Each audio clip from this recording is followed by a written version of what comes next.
minute and get some people on and see if Facebook have actually blocked me, or because I think my posts keep disappearing and the page closed down. Let's see.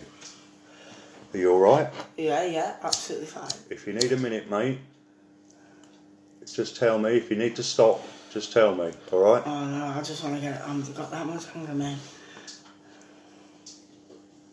Good evening. We have some people on. Good. Which is good. It means Facebook aren't shutting me down. Hello, ladies and gents. Let's just see if we can get a few more on, and I'll introduce you to my courageous guest, of whom I am an advocate for. Hello, people. How are you?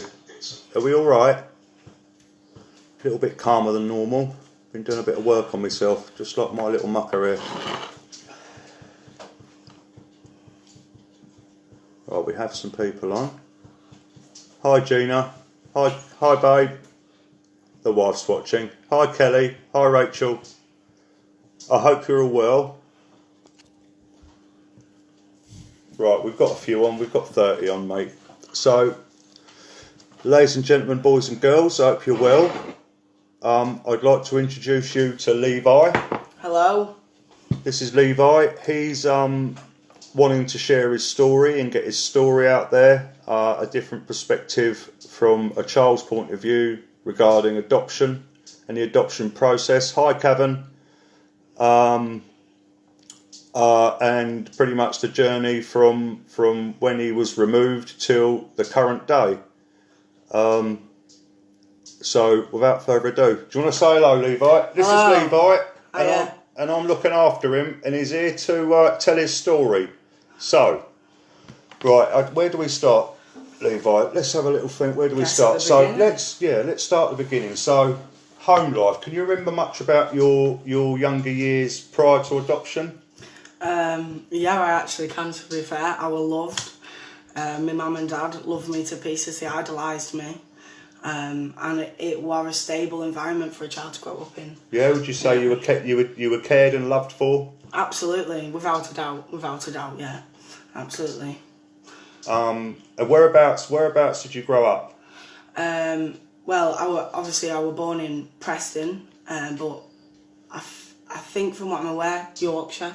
Right, so you were born in Preston, and then you lived with your parents and your siblings in Yorkshire. Yes. Okay, and from what you remember in those early years, you had a good family life. I did, yeah. You felt safe. Yeah. You felt protected, and as far as you're aware, you never suffered any form of abuse, whether that be physical, never, mental, never. No. Would you say at any point were you neglected? Not once, mate. Not on any kind of level. No. No. So, what was it? So, let's let the guests hear about what it was like. So, 1 minute you're living at home with your mum, your dad, and your siblings in a safe, loving environment. Yeah. And then the next thing you're aware of is you've been removed from your family home. Yeah. And taken to a strange place. Yeah. It were horrendous. Could you tell us how did you feel? What did it feel like? Where did you go? Were you confused? Yeah, well, when I was only 5-year-old, and at 5-year-old it's obviously an age where, you know, you've had them first years with your parents, to be taken from a home where it's all loving and it's caring and there's no issues whatsoever, to be just moved into a strange home. It's scary, very scary, and like it's unsettling. You don't know where you are. You don't know how long you're gone for. You don't know what's happening, like why it's happening. You've got no idea, and all you're told basically is this is where you're going to be for a little while. And yeah. Were you scared? Very, very, yes, extremely scared. Were you confused? Extremely confused. I had no idea what was going on, no reasons. I wasn't given a reason, and yeah, it was a very confusing time. Right, and what about your siblings? How did they manage with that? How old was your brother? My brother was 3-year-old. So your brother was 3. And I was 5. You were 5. And my sister was 6. And your sister was 6. 5 just turning 6 or 6. Yeah, I think she was 6. And when you were removed, that must have been a daunting time. Obviously, confusion, frustration, upset. I'd say, emotional upset. Would you say it was extremely emotional for you? It was emotionally damaging. It were a time where, obviously, like the confusion. It were more confusion because I had no idea what was going on, and it was scary. You know, you didn't sleep because you didn't know what was going on. It were uncalled for. Would it be fair to say that you were left wondering what it is that your parents had allegedly done that was so bad that you had to be taken from the place where you were loved and nurtured to a strange home to protect you from the very people that loved and nurtured you? Yes, it was horrendous. That's all I can say. It was absolutely horrendous. There's no way to describe like the fear, like being removed from your parents who do love you and who do really care for you. And there's never been an issue in the home before. To just go into a strange place, you don't know where you are, you don't know how long you're going to be there, and the people taking you away have no explanation, and that's what had a detrimental effect on my emotions and my, you know, it was horrendous. I can believe it, Levi. And it fills me with anger that people can do this, you know what I mean, to children who are loved, you know what I mean, because I think it's so disgusting. Social services are there to protect children from homes where they are being abused and neglected, and the home I was living in were far from that, and I think it's sick and I think it's disgusting and twisted. Yeah, there seems to be an awful lot of that, Levi, unfortunately, in society, especially within social care, that children that are clearly being neglected or are coming second to something else, whether it be a boyfriend, a girlfriend, drugs, alcohol, gambling, you know, and other things. Those kind of children that need some sort of intervention, some sort of support, shown some sort of importance in life and loved. Unfortunately, those kind of children, in the eyes of the local authority, they're already damaged. Yeah. So they'd be very difficult to place. Oh, absolutely, and it was done for a cash incentive, and at the end of the day, for a child who's never suffered from things like abuse or neglect, it is very damaging. But people who have suffered that and who are being taken away, it's very hard to place them.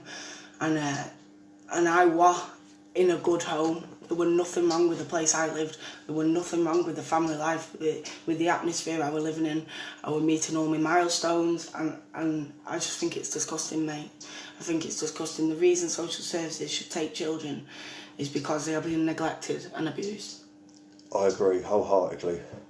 Was that so? You went to this foster placement. How long were you at this foster placement? To be honest, I couldn't tell you. I can't remember. Was there more than one foster placement? Yeah, there were a few. One up in Leeds and Hull. I remember it. One up in Hull.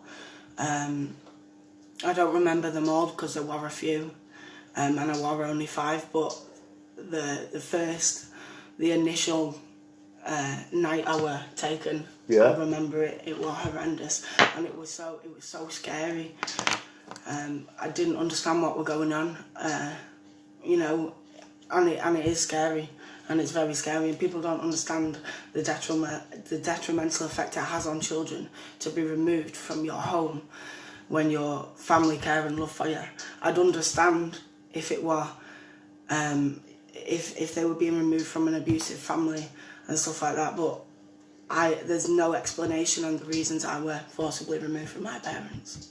So if you were 5 years old, Levi, you'd have been at school? I was, yes. You'd have been at your first year at school, would you? Yes. Right. So whilst you were at school, you obviously you would have made some new friends. I did, yeah, of course I did. You had a good group of friends. Yeah, and I was comfortable in that environment, and it were very much somewhere I felt safe, and I was used to that environment, and to be moved from that, is also stressful because you got to go to a new school, meet new people. So from the day, so when you were taken, from the day you were taken, was that the end of you attending the school that you were previously going to? Did you stay at that school, or were you moved to another school? I can't actually remember, to be honest. No? No, I can't remember. It was a very traumatic time in my life, and it's hard to remember at such a young age about all the schools, you know what I mean? And it's hard to talk about a lot of it because it is so damaging, and a lot of it I haven't dealt with myself, you know what I mean? And I find it hard because people think it's nothing goes behind closed doors. Well, behind what social services are telling you, it's a totally different story. I get it, mate, and I get that you've got a real long process, Levi. We've spoke about this. I know it's going to be a long, drawn-out process for you. Yeah, it is. And again, I want to express that I will support you in whatever way I can. I'll also help you to get help from the right services. To help you through your journey. What I don't want from you, Levi, is we haven't got the same story, but we've got a similar story. Yeah, and I think you're an absolute inspiration, to be honest, and I do. Thank you. Thank you. And I don't want for you what's happened for me, okay? Because I'm 43 now, and I still haven't finished processing, my childhood. Not that I had a bad time with my parents, because I didn't. And I don't want for you to spend so many years of your young life and your young adult life. I don't want you to go through it with all this stuff that could possibly come back and haunt you, because generally as a nipper you can sort of put it away in a box. And that's what I've done. But at a certain point in life it's going to jump out at you and bite you. Yeah. So it's easier, as difficult as it is, it's easier for you emotionally and psychologically to get it dealt with at the earliest opportunity, and you've taken the first steps in doing so, rather than being angry, because people know me as an angry man. They just see a lot of people just see me as a nutter, but that's because I'm emotional and I'm passionate. I don't want you to waste your life, mate, okay? Because I think you're an incredible young man. I think you're an absolute credit to your parents. And I feel really privileged to be able to work with you and appreciate that, and try and help you get through this. So let's move on. So the long and the short of it is, you've come from a loving, stable family home. Yeah. You've ended up in foster care. You've no idea why you're there. You're confused. No one can explain to you why you can't be with your mum and dad. All you want is your mum and dad, because as a child of 5 years old, that is all you and your younger siblings would know. Of course, yeah. The love of your parents. They've put you in a stranger's house. Obviously, you won't know how long for. Do you have any recollection or a rough number or a guesstimate of a minimum foster placements you would have been in? And would you know how long you were in foster care for? Was it like a year? It was very much. Well, I remember one of the foster placements I were in. I don't know if it was the first one or around that area, first, second or third, but it lasted a couple of weeks, then I was moved again. And that was happening quite a lot, to be honest. And I couldn't, a lot of the time, it was only very short periods of time. So it wasn't long periods of time, not in places, and it wouldn't be, I'd be moved from one foster care area to, in the same general area. So a lot of getting used to different places, and as a young age that is incredibly difficult. That's just difficult to comprehend. So you and your siblings, you were kept together all the time you were in foster care? Yeah. You were in placements for weeks? For weeks, yeah. One of the placements I were in, I know I were in for a few months.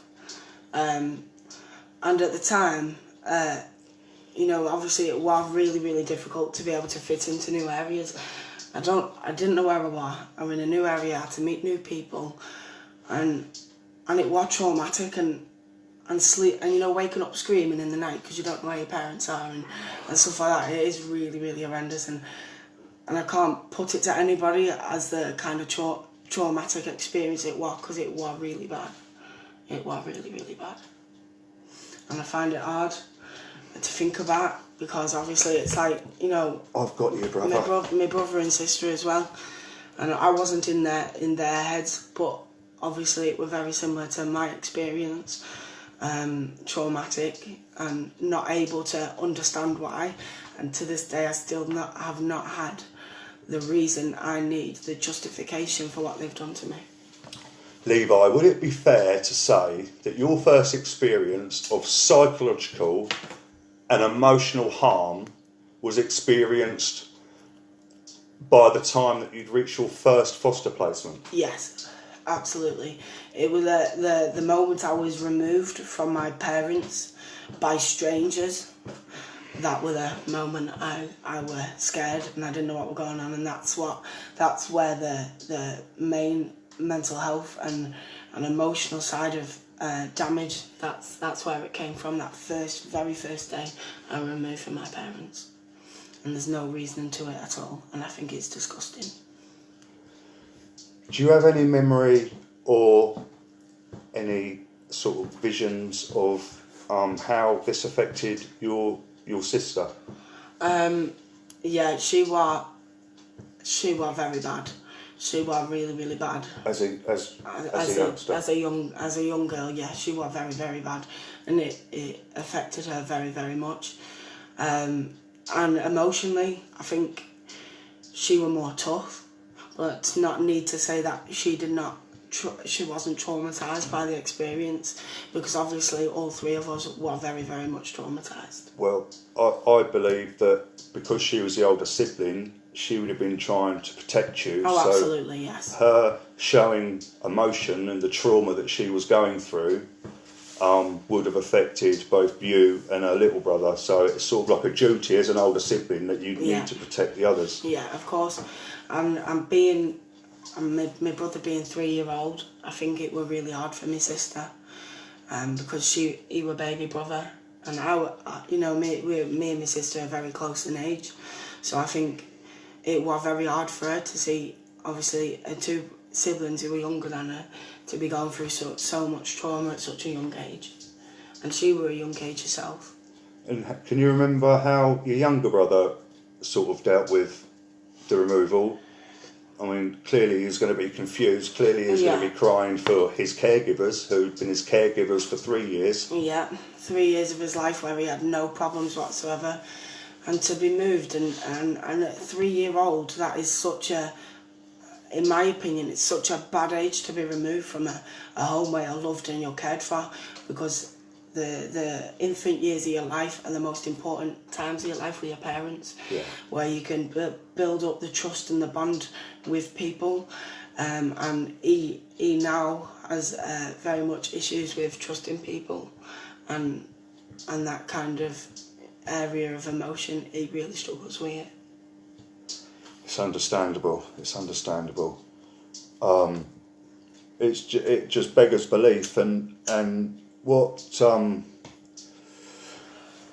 what upsets me is that this is just so it's happening every day, and it's happening, and this is, I'm trying to stop ranting, because it just, the fact that so many of you young people have been, and still today, yesterday, years ago, were removed from safe, loving family homes, only to suffer their first experience of trauma. I'm shaking. Of trauma. It just beggars belief.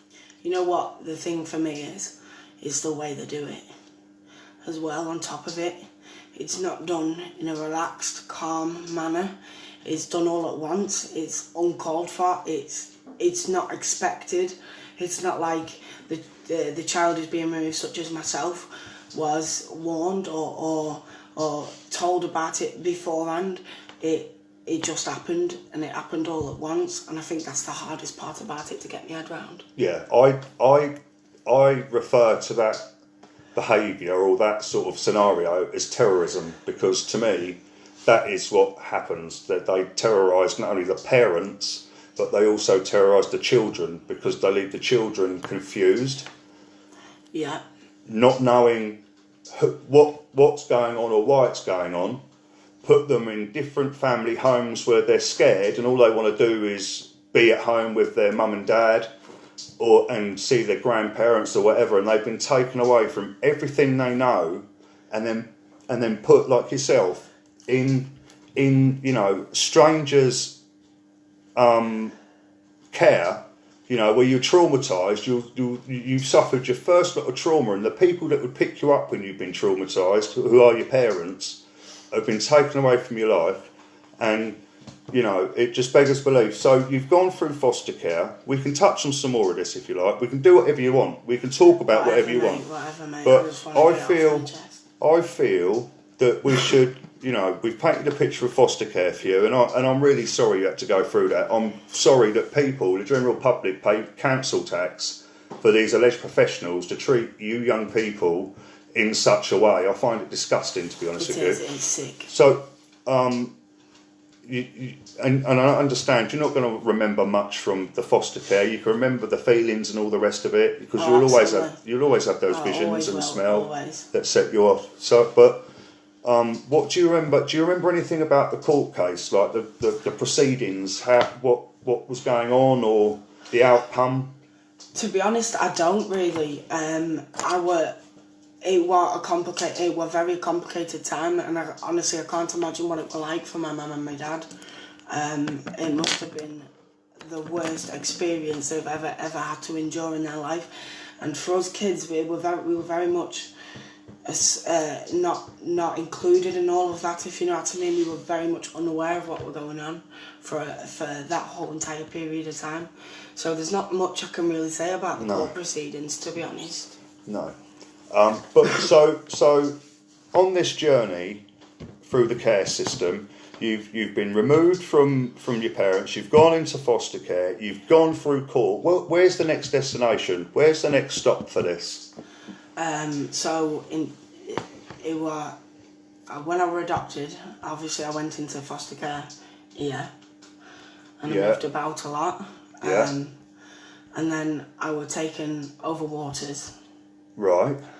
Into what they call a family placement, more permanent placement of the adoption. So the way it happened was, from what I can remember, is we got on a boat and we travelled across, obviously, the waters and landed in the Isle of Man, which is a small island off the coast of England. And that's where I landed myself with the so-called adopted parents. So not only did they take you from your parents, they also took you off the mainland where your parents resided and where you're actually from. Yes. Yeah. Right. So what was it like meeting your adoptive parents? Well, we actually, first of all, I remember, just backtracking a little bit, when I was still in this country, in the UK, we met them here for the first time. And it was a couple of times, and I think that's while they were applying to have us children, and they originally, the adoptive parents, went to adopt 2 children, but from what I'm aware, they got knocked back for them children, and they weren't allowed to have them children, weren't allowed to adopt them, but they come over to the UK in the foster placement, and it was very strange. Because all we knew was these people are coming to, and it was basically like a viewing, as if you're going to view an animal, see if you want to buy an animal. Not buying a car or a dog or something. Yeah, exactly. It's like going to view a car, like see something you like and you want to go have a look at it before you buy, and I think it's disgusting. And they come and basically had a look at us. They'd seen pictures. We were chosen out of a catalogue, which I was told later on. Who told you that? The adoptive parents. Sally and David. The adoptive parents told you that they chose you and your siblings from a catalogue? Yes. And anyways, while we were still in the UK, they took us out to the park and for ice cream, and I remember a lot of it, really. And then, obviously, all of a sudden one day we just left the UK, and we were in our permanent than what we thought were our permanent homes on the Isle of Man. With the adoptive parents? With the adoptive parents. How did that go? How was life in the Isle of Man? Well, obviously across the water, so that's quite traumatic for any child, knowing that their parents that they loved dearly, that loved and nurtured them and looked after them and cared for them, are across the sea. Well, what I like to call the honeymoon period were the first year or so of my life there on the Isle of Man, which obviously it is completely different to the UK. Everybody talks different, it's just a different way of living, and why I call it the honeymoon period is because the first year or so it wasn't horrendous, and it wasn't as you'd think. Yes, it was scary, obviously getting used to that environment, but it wasn't, we weren't being mistreated the first year or so we were there, and that's why I call it the honeymoon period, because that only lasted a short time. Mistreated? Yes. Abused. And I struggle with it a lot, to be honest. By your adoptive parents? Yeah, mate. Did your adoptive parents have any sort of favoritism between yourself and your siblings? Yes. Yes, and I noticed that from a very early age, from the very early time I was there. Because I was 5-year-old, and I'd already kind of, I'd had them first years in my life, and I had my personality. I was me. I didn't know who I was myself, but I had a personality. I was obviously 5-year-old, just turning 6. Soon after, my sister was obviously 10 months older than me. 9-10 months older, but my younger brother, he was 3-year-old, so obviously he's the memories would have been a bit more. He doesn't remember as much as me and my sister, so he was easier. In what I like to say is he wasn't as easy. He was easier to mould. Me and my sister wasn't able to be moulded as easily, so he was centre of attention in a sense. Obviously the first year or so it were different, but after that there were definite favoritism and definite, we were obviously, me and my sister were pushed away a bit more and treated differently. Would you say that is because as a 5-year-old you'd spent 5 years with your mother and father, so you'd built that bond as the child, and the loving, there's a special bond, isn't there, between children? Of course there is, and it's a bond you can't replace. No adoptive placement can replace the bond you have with your biological parents, especially at that age. Especially to be removed from that age. I think it is so disgusting, and obviously trying to, basically we were made to believe that it were all done on ill causes, and the reasons we were adopted were for genuine reasons. But at 5-year-old, I was a very questionable child. I always questioned everything. I always wanted to know why. And that's how I remember me being, and I'd always ask questions but never get answers. And the answers, if I did get any, were not the answers that were what now I know true. So, yeah. So they lied to you? Yeah, a lot. Can you remember at any point wanting to make contact with your mum and your dad? So I always remember used to ask, so we were told from a young age we weren't allowed contact with my biological parents or my other siblings at all until I'm 18 years of age, which obviously I found out now was not true. There is obviously a court order in place which I wasn't allowed to see my biological parents until I'm 18. I was told I wasn't even allowed to send letters, which isn't true. I was allowed 1 letterbox contact a year, which Sally, the supposed adoptive mother, stopped, and she didn't want it.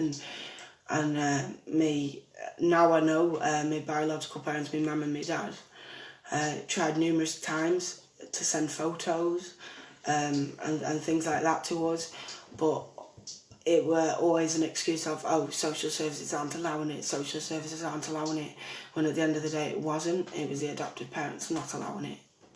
What sort of age would you say, Levi, that you had these strong feelings that you wanted some form of contact with your mum and dad? What sort of age would you say that was? Would you say I'd have been about 6.5, 7 year old. Where you had a real determination and desire to because I started understanding a bit more then, and because when I was 5, when I was first removed, I had no idea what was going on, and I didn't understand, and I didn't have the time to mentally process and prepare myself for the future, and I didn't. And now I look back and I think at that young age I shouldn't have had to be able to, I shouldn't have had to process it, and I shouldn't have had to be determined to find my parents. It shouldn't have happened, and it shouldn't have done. And from the age of 6.5, I'd say 7 year old, I knew that the adopted parents, obviously I knew the adopted parents weren't my parents, and I knew that from being removed from my mum and my dad. But that's where the determination started, in which I wanted to contact and be in contact with my biological parents. Would you say, Levi, that you being so determined and so, you know, and really wanting to have contact with your parents, do you think that affected the way you were treated by the adoptive parents? Do you think their whole sort of attitude changed towards you? That's when the honeymoon period ended, was when I did start asking questions and started wanting answers, because I assume that the adoptive parents, Sally and Dave, I assume that they wanted it to be all, or they're gonna think that we're their parents, and it's never gonna come up in conversation, or it's never gonna arise in feelings or emotion that I wanted any kind of contact with my biological parents, and that totally wasn't the case. I were very, like I said, I were always questioning, and that, so yeah. Would it be fair to say that you felt emotionally abandoned? Yes, I did. I felt totally separated and totally isolated, and I think at the time as well, because I'd started school and my name was changed. I'm Levi Wayne Barrett when I was born. When I went to the Isle of Man, I'd already started school and everyone knew me as Levi Wayne Barrett. And it would have been about when I was 6.5. I was taken into the front room of the adopted parents' house, and I was told my name was going to be changed. And that were really, really hard for me to understand, because for 6 years of my life, my name had been Levi Wayne Barrett. And like again, I say, I questioned everything, why, and I got no answers. So when I were in school, it just happened. I went into school one day, and then teacher stood up in front of everyone and said my name had been changed, and it were in a disgusting manner as well, to Ollie. And I think taking a child's name, that's their rock, that's where they start, their name. Their roots. That is their roots, is their name, and at the end of the day, them changing my name changed me, and it shouldn't have done that, and I think to this day, still, it was disgusting, and I think it's awful, and it should never be done, especially to a child that age. I'd understand if it were for safety reasons, and if it were for protecting the child from abusers, but it wasn't. And it was a way, I think, to deter my biological family from ever finding me, as well as obviously being moved across waters as well. So... It's unbelievable, this guy, isn't it? What a brave lad this lad is. What a brave boy. So, mate, just let me give you an hug, Chaddy. I'm going to look after you, Levi, you know that, don't you, son? Of course I do.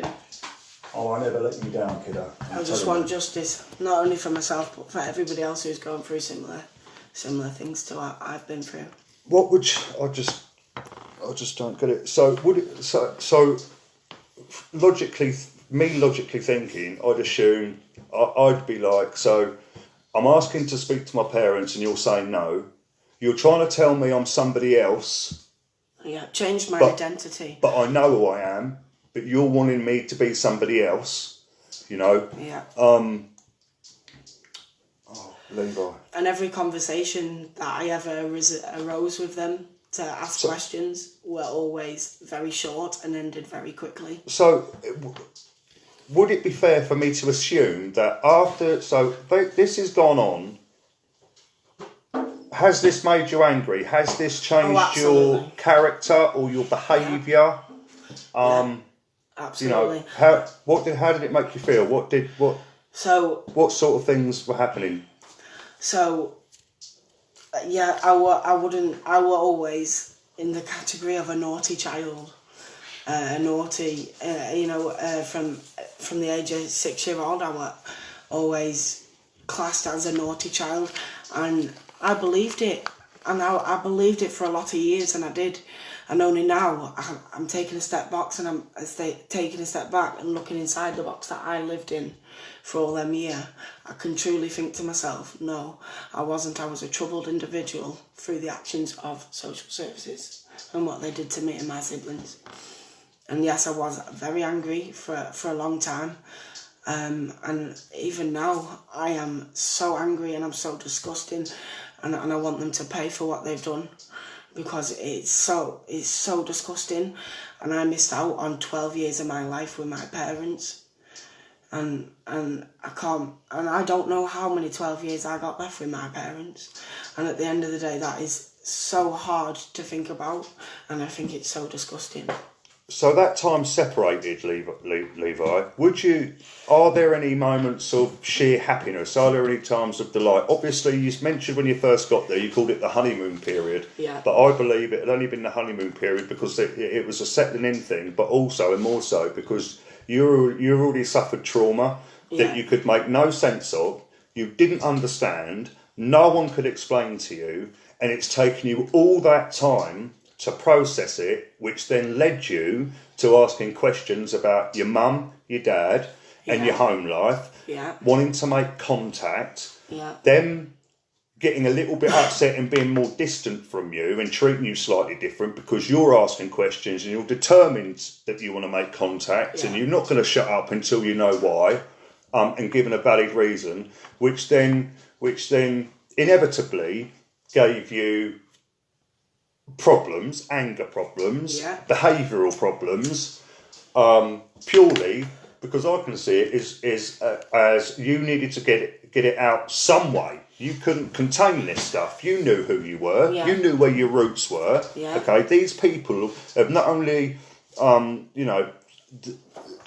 you've been taken from your parents. Your parents gave you your name. The only thing that you've got left of your parents at that present time. Name. And these individuals... I didn't even have a photo, not one photo, until later on when I obviously found out more information.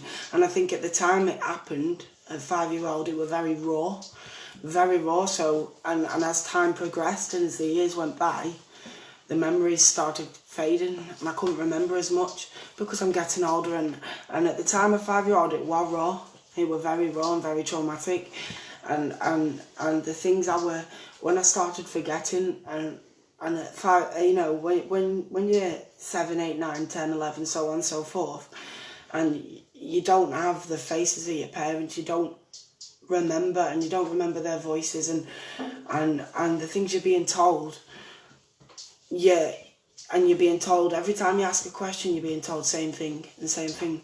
You mentally start to believe it, and you mentally start to make up these scenarios in your head. And it's something I will never, ever be able to get over. I might be able to put it behind me, but it will always be there. And all them traumatic memories and things like that will be there. And I'm not saying the whole 12 year on the Isle of Man were bad, because not all of the time were bad. I never made that my sole emotion. I tried to make the best of it as I could and tried to make a new me, if you know what I mean, because my name was taken off me, my identity was taken, and I had to figure my new self out. Find out who you're trying to find out who you were, which is what all the behavioural stuff was about. Oh, absolutely, Levi, because you were ripped from your roots. I was. You know? And I think the behaviour, the pushing of well, they used to say Boundaries? Yeah, I were really bad. Well, not bad, but I can't say I were a bad kid because I wasn't. But I would push the boundaries all the time. I was constantly, always pushing boundaries. And that's where, after first abuse, a sign of abuse happened when I was 7-year-old, from pushing boundaries. Were they strict? Well, yes. Adoptive parents? I don't know if you've ever seen the TV programme, World's Strictest Parents, but that kind of fits the category on how strict, but not just like that, but also abuse as well and things like that, yeah. It were very strict and it were very much, they asked me to jump and I asked how high, and I think that it were very regimental kind of, not like army regimental as in like it were all done, I will listen to them and if I don't I will be punished. So... Did that escalate? Did that escalate? Obviously, when you started to ask questions and all the rest of it, it escalated from there. Yes. Did you suffer any physical? Can we just clarify something? There's people on here that will be wondering: are you in care? I'm not now. No. Have they discharged the order? Yes, they have. Right, because you're not 18 till tomorrow. Yeah. No. Happy birthday for tomorrow, sunshine. Thank you. So no, he's not in care. He got away from them. That's the long and the short of it. Yeah. So. Did you suffer any physical abuse with your adoptive parents? I did, yes. Tell them. The first experience I had with domestic violence, with physical abuse, I was 7-year-old and it's a very vivid memory in my head. And I were having one of the moments where I were troubled, as I say, a tantrum in some people's eyes, and I were kicking off. And I threw a toy dinosaur at Dave's face. I aimed at him, to be honest, it aimed at a radiator behind him, but it hit him on the lip. Threw it in a paddy? Yeah, I threw it in a As tantrum. kids do. Yeah. And it hit his lip, and it were only a toy dinosaur, and it's 7-year-old. And he bent me over the bed, and he pulled my pants down, and he gave me a slipper. And he whacked me really, really hard with his slipper multiple times. And when I were crying, screaming for him to stop, and he wouldn't. And then that were the first physical abuse I suffered with a slipper. From your adoptive father? Which is Dave, yes. Did you suffer any kind of that kind of chastising whilst you were residing with your mother and father? Your Never biological? once. No. Never once. And I think this is what's really, really, really bad, because you're told when you've been removed that, obviously the removal happens. I've been moved somewhere, I've lived there a year, 2 years, near enough, and everything it wasn't perfect, but it wasn't bad. And then to all of a sudden to then be with your slipper is the understanding of it. It wasn't there. I still to this day don't understand why that level of aggression was used to a 7-year-old child, and it is disgusting and it angers me, and the amount of anger I have towards him is unreal, and yeah. And rightly so, Levi. Because I couldn't protect myself, I wasn't, and he were preying on weak in a sense, because I couldn't defend myself against, obviously a man. A fully grown man who was supposedly there to look after me and take care of me, and then I couldn't stop it, and I couldn't defend myself, and I had no way of stopping that, and it was bad, and it really was bad. Levi, we've spoke before, and I know there's a substantial number of times when things got Out of hand. You were basically being physically abused, weren't you? You were being beaten and all sorts. Yes. But one particular episode stands in my mind, and because we've spoke so much, I can't remember the full details of it. Not that I want you to disclose the full details. You can talk about whatever you want. This is about you and getting justice for you, and dealing with the people that are still playing God with your life that actually have no reason to be. So the incident that sticks in my mind more than anything is the bar of soap Yeah. If you can't talk about it, this is about you. No, I will, because right? I think that people need to hear about it, and I think they need to understand that it's not all happy and it's not all easy to come by, because it's not. I can't remember how old I was, but I was young. Swearing, we were always brought up, we didn't swear in front of our parents. And what we were made to act as parents, adoptive parents, and it were Sally. And I remember I swore, I think I said crap, excuse my language, or something along them lines. And she got me into the bathroom, and you know how you get bars of soap, and there's white ones, there's different coloured bars of soap, and it were an orange bar of soap. And she'd taken it out of the shower, which had been used by everybody in the house. And she made me eat this bar of soap, swallow this bar of soap. And I were throwing up, and it was screaming in my face, and it were, and all for saying the word crap, something along them lines. And that is the one thing I can't even explain it, because it is really, really bad, and it was disgusting, and that will always stick with me, and obviously there's never ever going to be a reason of why that happened, and there will never be a justification for that ever, and it is disgusting, and it is disgusting to think about. Levi, you will get answers as to why any of these people did anything to you, because you have the divine right to put it to them. But I'm angry at me because I was so young and I had no way of stopping it. I couldn't, and it really does anger me, because I couldn't say, you're not doing this to me, and I couldn't fight back, and I couldn't defend myself. Levi, you were a child. You were a child, sunshine. You were a child. There's not a lot you could have. And it wasn't like I could, and the area we lived in. This is the point, mate, right? You will get your chance to confront these people. I promise you, right? On my life, with all my heart, I promise you faithfully that you will get not only personal justice, but when all this has gone through the right channels, yeah, you'll get criminal justice too. Okay? I promise you, faithfully. Alright? I will never leave your side. I will always have your back, and I will always fight and get what's right for you. Because I can tell you here and now, you just talking to me will have stirred up a lot of people's thingies. Yeah? There are going to be phone calls to managers and directors of children's services and the heads of legal teams within councils, both here in Yorkshire, Wakefield Council, and also over on the Isle of Man. Okay? They need to justify to me, not to anybody else, well, obviously in their cases, but they need to justify to me why this happened. And I need that justification to put it behind me. And without that, I will never get over it. The problem with that is there is no justification. No, they there can't is no justify way it. for them to justify I want answers, and I want reasons it happened.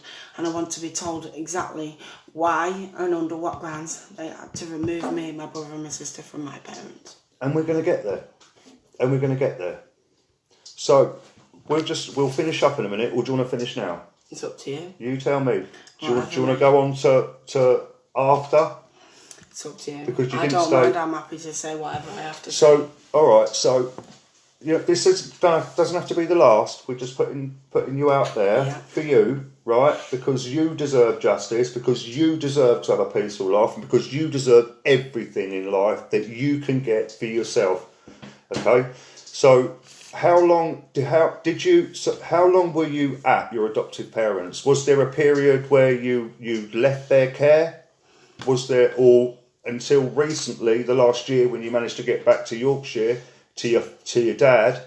We'll talk about that another time, I believe, about how you got back into contact with him, because that's absolutely heartbreaking. It's one of the most hard-hitting things I've heard in a long time, mate. And so the adoptive parents, how long were you there for? Did you remain there until you came back last year? How did things pan out for you from there? So when I was 10 years old, I made so the first time I left that home, and it was for a very, very, very short period of time. when I was 10-year-old, I made a report of domestic violence and abuse to my neighbour, and social services took us to Dave's, the so-called adoptive father's home, parents' house, which we knew as grandparents.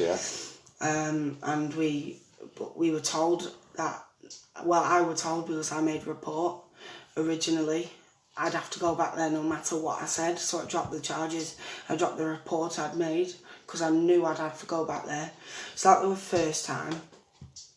And then, but I lived there for 9 years.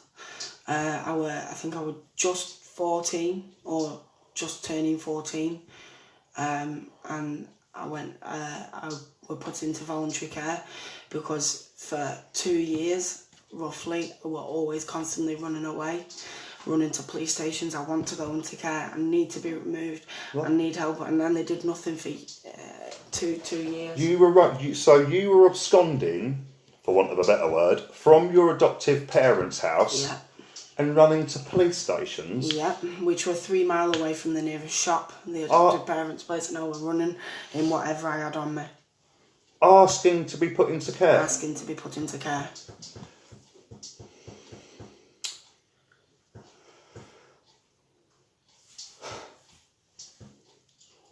So, how did that progress? Where did we go to from what happened, Levi? So, I went into foster care. When I first was put into voluntary care on an emergency placement, and we're in a place on the Isle of Man called Onken.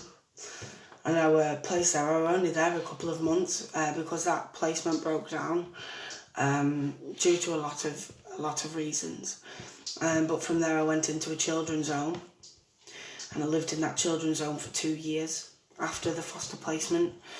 And the children's home I went to at the time, obviously we're a new area of the Isle of Man, and if people don't know how big the Isle of Man is, it takes you about an hour, 50 minutes or so to get from one side to the other. There's only 85,000, 90,000 people that live there, so it's very small. Everybody knows everybody. There's nowhere to really go. But at the age of 14, end of 13, nearly 14, I didn't know anyone in the area, because it were on other side of the Isle of Man, in a sense. So that was stressful. And that's where my main issues really did start. Yeah, I should think it did. So yet again, from 5-year-old, you're pulled away from your loving parents and everything you knew to be your life.